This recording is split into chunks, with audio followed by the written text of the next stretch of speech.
A todos su participación. Desde el día lunes estamos llevando esta jornada, la Semana Neurocrítica. Estamos hoy día en el cuarto día. Mañana viernes, sábado vamos a continuar con el segmento de medicina. A continuación, vamos a tener el tema estatus convulsivo en cuidados neurocríticos. Para esto hago la invitación al doctor Alejandro Leonardo Escalaya Advíncula. Él es médico neurólogo del Hospital Cayetano Heredia y de la Clínica San Felipe. También es docente de la Universidad Peruana Cayetano Heredia. Por favor, lo recibimos con un fuerte aplauso.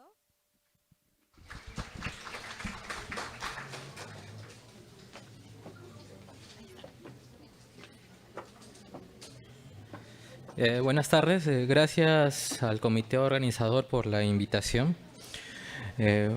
Bueno, si bien es cierto, el tema en el programa aparece como estatus convulsivo, yo he preferido denominarlo estado epiléptico o estatus epilépticus, porque en realidad en unidad de cuidados intensivos y sobre todo en la unidad de neurocríticos no solamente se ve el estado convulsivo, sino también el no convulsivo, ¿no? Ya vamos a ver a qué me refiero con esos términos.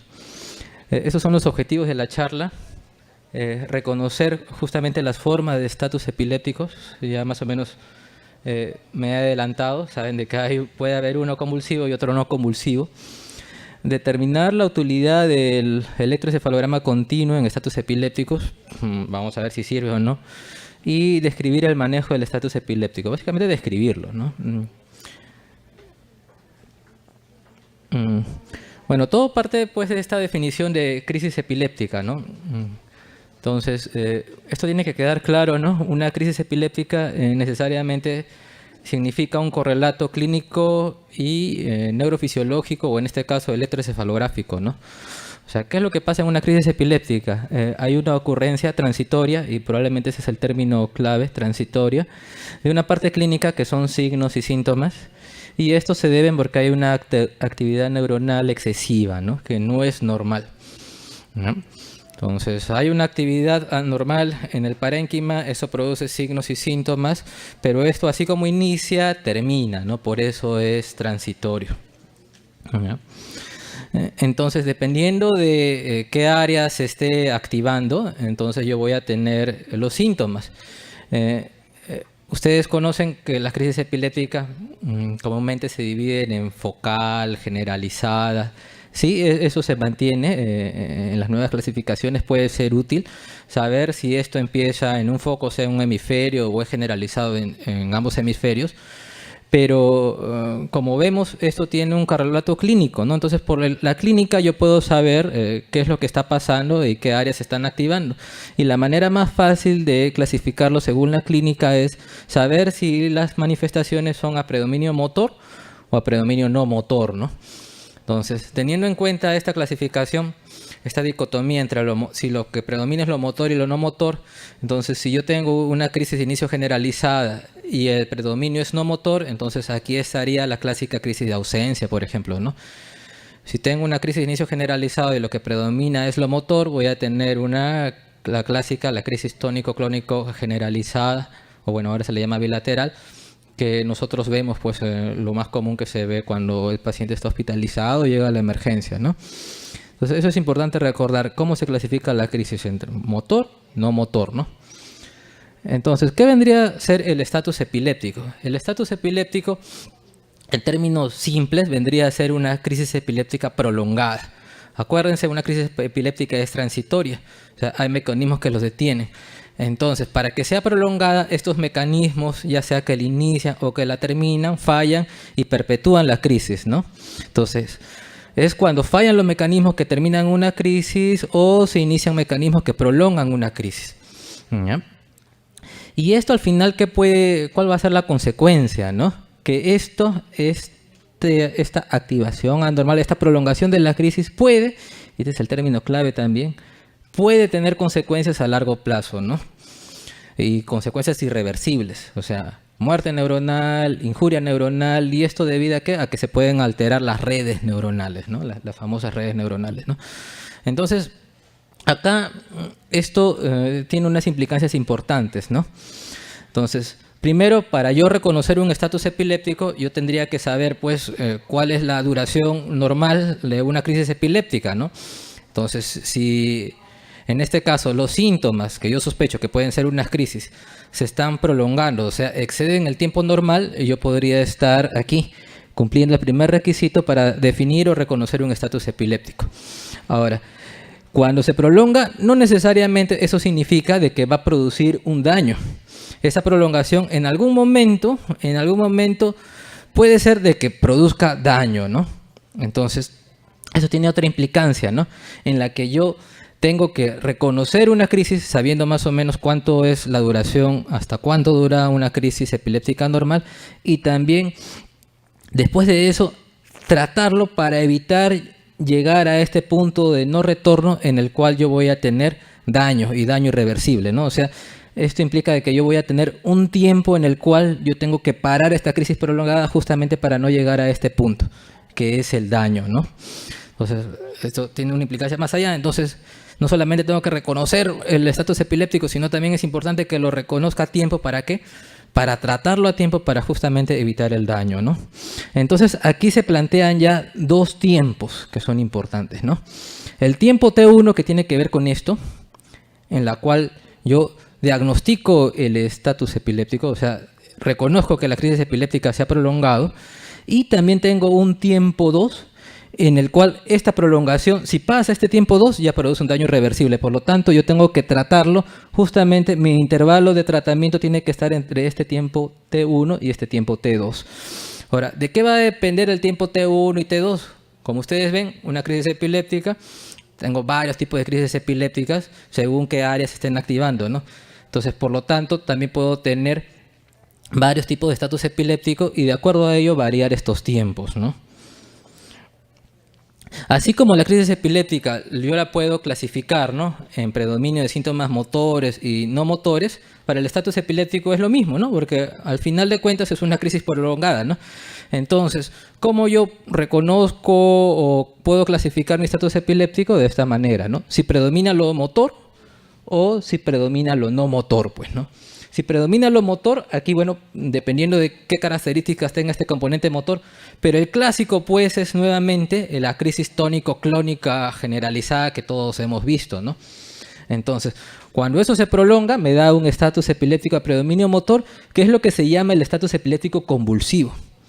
Entonces, el estatus epiléptico convulsivo, el estatus convulsivo, en realidad es un tipo de estatus epiléptico en el cual hay predominio motor y este predominio motor es a expensas de lo tónico, o sea, que el paciente toma una postura normal sostenida, y lo clónico, ¿no? Luego esos movimientos rítmicos, ¿no?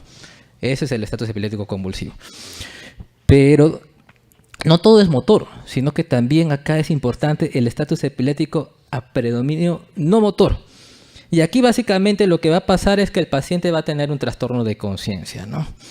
Puede ser un trastorno de conciencia llegando al sopor coma, o puede ser que esos pacientes pues son pacientes críticos, que son los que van a ver ustedes, estatus epiléptico en un paciente con coma, o puede ser que el estatus sea en un paciente que no esté necesariamente en coma, sino probablemente solamente esté así con como una desorientación, a una aparente confusión, a un aparente trastorno del habla. Uno lo ve y dice que este paciente hasta puede confundirlo con una demencia, y no, en realidad estar en este tipo de estatus epiléptico con predominio no motor o estatus epiléptico no convulsivo, ¿no? Son los grandes entonces grupos aquí: estatus epiléptico convulsivo y estatus epiléptico no convulsivo. Recuerden, ¿cómo hay que reconocer? Tengo que reconocerlo rápido por este tiempo T1 y este tiempo T2. Entonces, eso va a depender de ante qué tipo de estatus esté. Para el clásico, el que vemos todos, ¿no?, el estatus epiléptico convulsivo tónico clónico, el tiempo T1 ya está bien establecido, son 5 minutos. O sea, una crisis epiléptica con un componente tónico clónico que esté durando más de 5 minutos, eso es un estatus epiléptico convulsivo o tónico clónico, ¿no? Ahora, no necesariamente la crisis tiene que ser continua, sino que también puede ser, y acá se mezcla lo motor, lo no motor, puede ser que el paciente tenga el componente motor, o sea, una crisis epiléptica convulsiva, luego ceda, pero el paciente no regana o no recupera su basal, o sea, hay un trastorno de conciencia, y nuevamente regresa a la parte convulsiva, ¿no? Ese paciente Si eso dura más de 5 minutos, también se define como estatus epiléptico, ¿no? O sea, en otras palabras, estatus epiléptico convulsivo, toda crisis continua o crisis epiléptica motora intermitente, sin recuperación de conciencia entre ellas, que dura más de 5 minutos. Allí yo tengo que actuar, porque si yo llego al tiempo T2, hay daño irreversible. ¿Y cuál es ese tiempo T2? Para el caso del estatus epiléptico convulsivo son 30 minutos. Entonces yo tengo que, entre el minuto 5 y el minuto 30, este tiempo, que más o menos va a ser 25 minutos, para yo parar esto, para no llegar justamente al tiempo T2. Para los otros tipos de estatus, el tiempo T1 y tiempo T2 cambia, ¿no? Como hemos visto acá, pero por ahora lo que nos interesa es este, ¿no? Entonces este es un casito ya. Este es un caso que hace unas semanas hemos visto, ¿no? Es un varón de 70 años e ingresa por una crisis epiléptica tónico-clónica bilateral de 15 minutos. 15 minutos, entonces, ¿ustedes qué dicen? ¿Es estatus o no es estatus? 15 minutos es estatus, ¿no? Tiene más de 5 minutos y es una crisis continua, ¿no? ¿Qué resuelve? Entonces, como es un estatus, tratan de pararlo y lo paran justamente, mire, usan diazepam y luego reciben una carga de fenitoína, que ya vamos a ver luego que esto es parte del manejo, ¿no? Cede entonces la parte convulsiva, ¿no? Ingresa entonces, como el paciente ingresó, mire, 70 años, ingresó con una crisis, entonces en este caso ingresa pues a la unidad de críticos y luego de 12 horas ya se le evalúa allí en la unidad de críticos si se le encuentra soporoso, ¿no? Al examen se evidencia un nistagmus horizontal y en ocasiones unos movimientos bruscos, leves, menos de un segundo en las manos, de manera muy intermitente, ¿no? Es un paciente que tiene antecedente de que desde hace un año tiene crisis epilépticas que duran menos de un minuto, de manera intermitente, y estaba tomando su fenitoína y cada 8 horas, pero luego ingresa por esto. La familia niega que haya dejado su fenitoína y acá se le hacen algunos exámenes, la parte metabólica se encuentra bien, le dosan la fenitoína y está dentro de rangos, ¿no? Entonces, ¿qué es lo que está pasando aquí? ¿Qué dirían? ¿Por qué el paciente está soporoso? Esa sería la pregunta, después de 12 horas que ha tenido un estatus epiléptico convulsivo. ¿Es por la fenitoína? ¿Es el posictal? Esperamos de que despierte, lo seguimos viendo. ¿Qué hacemos ahí? ¿Qué puede estar pasando? Entonces, bueno, espero que acá se vea. Entonces, acuérdense, tengo el estatus epiléptico y tiene dos formas básicas, ¿no? Convulsivo y no convulsivo. Entonces, generalmente el convulsivo, si bien es cierto, es una forma frecuente, pero es muy difícil de que el paciente, pues después de 20, 30 minutos, el paciente siga teniendo ese componente motor, ¿no? Entonces, muchas veces el estatus epiléptico convulsivo puede luego progresar a un estatus epiléptico no convulsivo. Es como que si se agotara ya la actividad neuronal y el paciente entonces simplemente ya no tiene la manifestación motora, sino la manifestación no motora, ¿no? Entonces él es estatus epiléptico no convulsivo, posconvulsivo, ese es el término, ¿no? Entonces todo paciente que tiene un estatus epiléptico convulsivo, yo lo trato, termina la parte convulsiva, si ese paciente no despierta, entonces yo tengo que sospechar de que en realidad ahora el paciente está con una manifestación no motora, ¿no? Y esto es frecuente, ¿eh? Esto ocurre muchas veces, ¿no? Y se ve en los pacientes en las unidades críticas, ¿no? Ahora, también el estatus epiléptico no convulsivo se puede ver sin necesidad de que sea precedido por un estatus epiléptico convulsivo motor, ¿no? Y allí hay dos clasificaciones simples. O el paciente está crítico, o sea, está soporoso, en coma, o el paciente no está en coma, puede hablar, solamente está algo desorientado.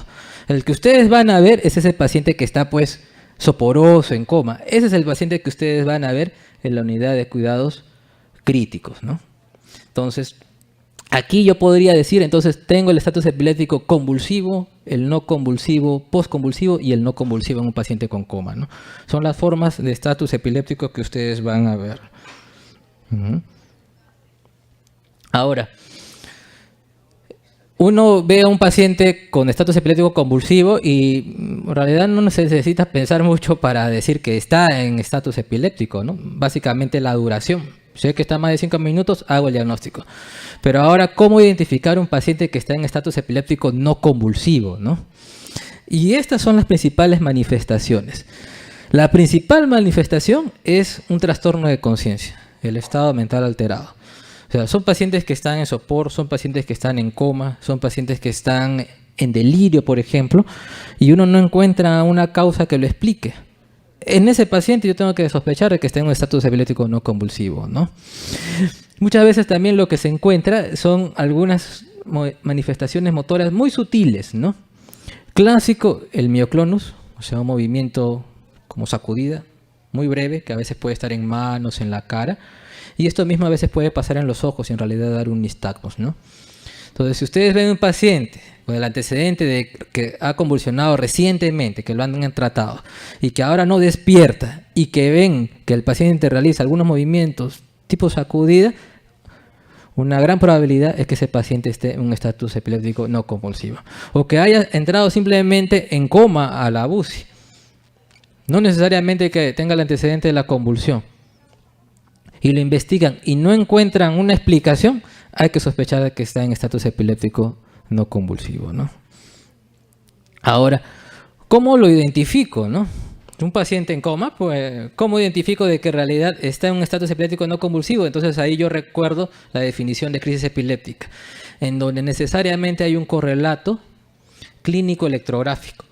Entonces, si a esta clínica, que en este caso es el trastorno de conciencia, yo demuestro que hay un correlato electrográfico, yo hago el diagnóstico de estatus epiléptico no convulsivo. Y para buscar o para encontrar ese correlato, ¿qué es lo que necesito hacer? Un electroencefalograma, ¿no? Pero en este caso tiene que ser un electroencefalograma. Acuérdense, el electroencefalograma de rutina, ¿cuánto dura? 20, 30 minutos, ¿no? Acá muchas veces lo que yo puedo encontrar es o bien la actividad continua o bien la actividad intermitente. Entonces un electro de rutina pues muchas veces va a ser de poca sensibilidad para diagnosticar eso. ¿Qué es lo que necesito hacer? Un electroencefalograma continuo, ¿no? Que es este equipito pues portátil que lo llevan a la UCI y le colocan allí los electrodos.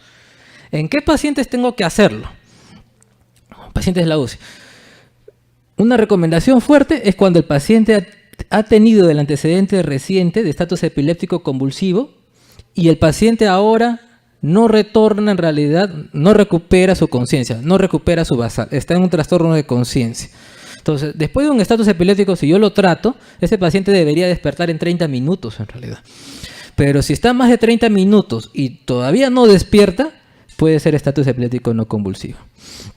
En el caso de estatus epiléptico refractario, y aquí cuando uno trata estatus epiléptico, entonces uno tiene varios pasos. Paso 1, que son benzodiazepinas, paso 2, que son otros fármacos, y cuando no responde a eso, estatus epiléptico refractario, que son los que ingresan a la UCI. Eso es igual a ¿qué? A tratamiento con anestésico, ¿no? Entonces, a esos pacientes, ¿qué es lo que va a pasar? Pues van a entrar en coma. Puede estar el paciente en coma por el anestésico, pero puede ser que en ese momento siga la actividad eléctrica. Acuérdense del correlato. Entonces, cuando el paciente está con estatus epiléptico refractario, yo necesito hacer el electrocontinuo para ver si efectivamente ha cedido el estatus, ¿no? Y otras condiciones críticas neurológicas, bueno, principalmente cuando hay, después de una injuria anóxica, o sea, después del paro, después de un TEC, después de hemorragia subaranoidea, y el paciente tiene trastorno de conciencia, ese paciente ameritaría hacerle un electrocontinuo para ver si está en estatus epiléptico no convulsivo, ¿no? ¿Ya?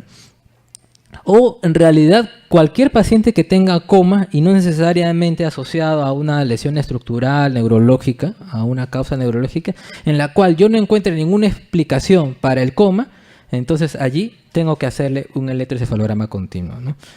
O sea, en resumen, todo paciente que en realidad tiene trastorno de conciencia, y yo no estoy seguro por qué tiene la trastorno de conciencia, debo de descartar un estatus epiléptico no convulsivo. ¿Por qué es importante? Recuerden el tiempo T1 y el tiempo T2. Esto al final lo puede dañar y el daño puede ser irreversible, ¿no? ¿Ya? Entonces hay criterios aquí para lo que es el agua electroencefalograma, pero hay criterios bien establecidos para saber si el paciente está en estatus o no, que eso no lo voy a mencionar. Por ejemplo, este paciente Entonces, había tenido estatus epiléptico, ahora habían pasado 12 horas y el paciente no despertaba. Entonces, ¿qué sospecho? No convulsivo. Le hago el electrocontinuo. Y como ven aquí, bueno, este es el electro, ¿no? Entonces, estas líneas, entre línea y línea hay un segundo. Y entonces, ven aquí, ven estas onditas, ¿están por acá? Aquí, aquí.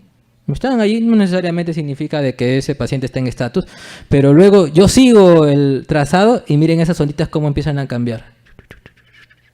Se hacen más frecuentes, ¿no? Y luego empiezan a entenderse y se suprime, ¿no? Y luego nuevamente empieza lo mismo. Este paciente está en estatus epiléptico no convulsivo, ¿no? Y con el electro se le identificó, ¿no? ¿Ya? Entonces, ya tengo el concepto de que es estatus epiléptico, sé de que no solamente hay estatus convulsivo, sino también no convulsivo. Son las formas de estatus epiléptico. ¿Ya? Y sé cómo, en qué pacientes buscar el estatus epiléptico no convulsivo, que sería el desafío más que el convulsivo para diagnosticar. Ahora, ¿qué tengo que hacer? Entonces, acuérdense, yo tengo un tiempo, una brecha para tratarlo y lograr el éxito. Entonces, por lo tanto, yo tengo que tener un tratamiento ordenado paso a paso, ¿no? Entonces, yo ya tengo que tener algo preestablecido y aplicarlo simplemente, ¿no? Entonces, para eso, ¿qué están? Las guías. Entonces, bueno, esta es la guía de los europeos, que salió en el 2010, que todavía no se actualiza. Esta es la guía, bueno, de ustedes, de la Sociedad de Neurocríticos, que es del 2012. Y esta quizás es más reciente, el 2016, que es la guía americana, ¿no?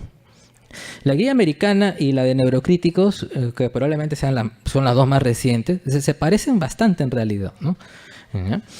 Quizás en la Neurocríticos avanzan un poquito más rápido nada más, son un poquito más agresivas, pero en realidad se parecen bastantes, ¿no? La diferencia está que acá salió nueva evidencia y entonces las recomendaciones pueden ser más fuertes. Por eso es que yo voy a describirles nada más en qué consiste esta, ¿no? Entonces, yo necesito tener tratamiento basado en tiempo, porque acuérdense, aquí estoy contra el tiempo para no llegar a ese tiempo T2, ¿no? Entonces, esto empieza cuando el paciente empieza su crisis epiléptica. Este es básicamente un algoritmo para lo que es estatus epiléptico convulsivo, pero también puede aplicarse a no convulsivo. El convulsivo es más fácil. Empieza la crisis, ese es el minuto 0. Recuerden, hasta el minuto 5 puede ser simplemente una crisis epiléptica y puede ser transitoria, ¿no? O sea, abortarse espontáneamente, ¿no? Pero bueno, yo no voy a quedarme mirando nada más, ¿no? Lo que yo voy a hacer, cuando todo paciente tenga una crisis epiléptica en la UCI,